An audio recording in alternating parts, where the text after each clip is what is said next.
Benito Juárez y el capitalismo. Es importantísimo comprender que Benito Juárez es el hombre que trajo a México el capitalismo y el liberalismo y todas esas cosas que hoy odian los izquierdistas que piensan que son juaristas y que siguen a Benito Juárez. Eso pasa cuando la historia se falsifica, se manosea y se usa siempre con carácter ideológico. Cuando de manera deliberada un gobierno trata de ser estúpido a su pueblo, trata de hacerlo simplista, poco reflexivo y arrebatarle el pensamiento crítico, puedes conseguir cosas, no sé, como las que consiguió el comandante Chávez en Venezuela, ¿no? Tomar a Simón Bolívar, un blanco, criollo, racista y profundamente antiindígena, y convertirlo en el padre del socialismo indigenista del siglo XXI. Y ahí va la gente. Con Benito Juárez pasa lo mismo, ¿no? De pronto el presidente se dice juarista, sin que nadie sepa lo que es. Bueno, ojo, que Juárez se quedó 15 años en el poder sin ganar una sola elección y solo salió con los tenis por delante.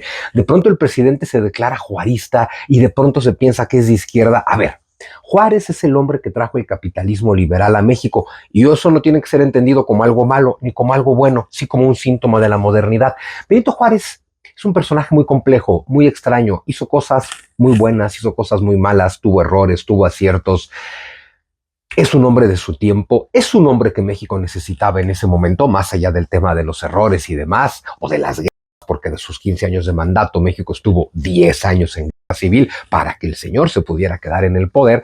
Pero bueno, cuando Juárez toma el poder en 1858, vamos a ubicarnos, fue presidente de 1858 hasta que lo sacaron en horizontal en 1872. Para ese momento México... A ver, vamos a tratar de entender una cosa. México nace a la vida independiente en 1821, pero sus estructuras económicas, políticas, sociales, religiosas seguían siendo las del virreinato. Eso tampoco es bueno ni malo, solo así era.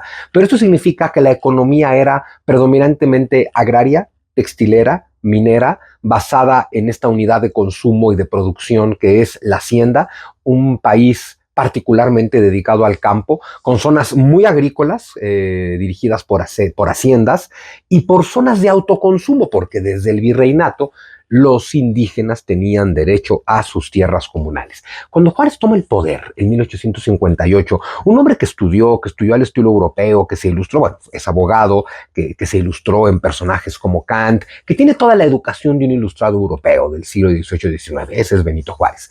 Y claro, absorbe los discursos de la época, el Estado moderno, ¿sí? La unión de territorio, gobierno y población, y todos somos iguales ante la ley. Es que resulta que en el virreinato de Nueva España cada grupo social tiene diferentes niveles ante la ley, sin que esto sea ni bueno ni malo. Así era la estructura. Los indígenas tenían una serie de protecciones que van a perder con Benito Juárez. Pero bueno, parte de lo que va a querer modernizar Benito Juárez, a ver, ya sabemos, sacar a la iglesia del Estado, que es fundamental, establecer un Estado de Derecho, que es fundamental, pero lo más importante, modernizar económicamente el país para poder ser como sus grandes amigos, socios y admirados, los norteamericanos.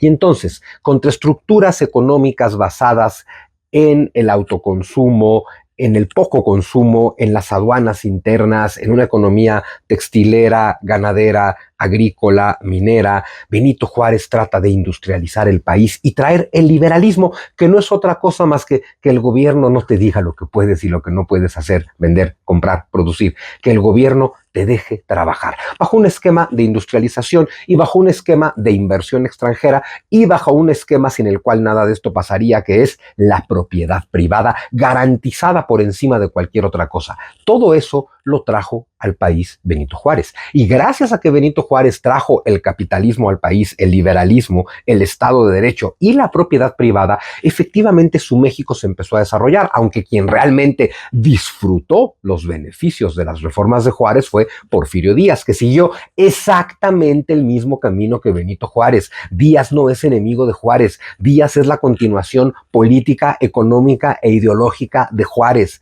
Y Díaz lleva a cabo los mismos actos y las mismas medidas que lleva a cabo Benito Juárez. Por eso en este gran periodo que va desde Benito Juárez, pasando por Lerdo de Tejada hasta la caída de Porfirio en 1910, por eso en esos casi 50 años México se hace tan productivo, gracias al capitalismo, gracias al liberalismo y gracias a la propiedad privada. El problema es que hoy en día no entendemos ninguno de esos tres conceptos, porque todas las mañanas te mienten con respecto a ellos.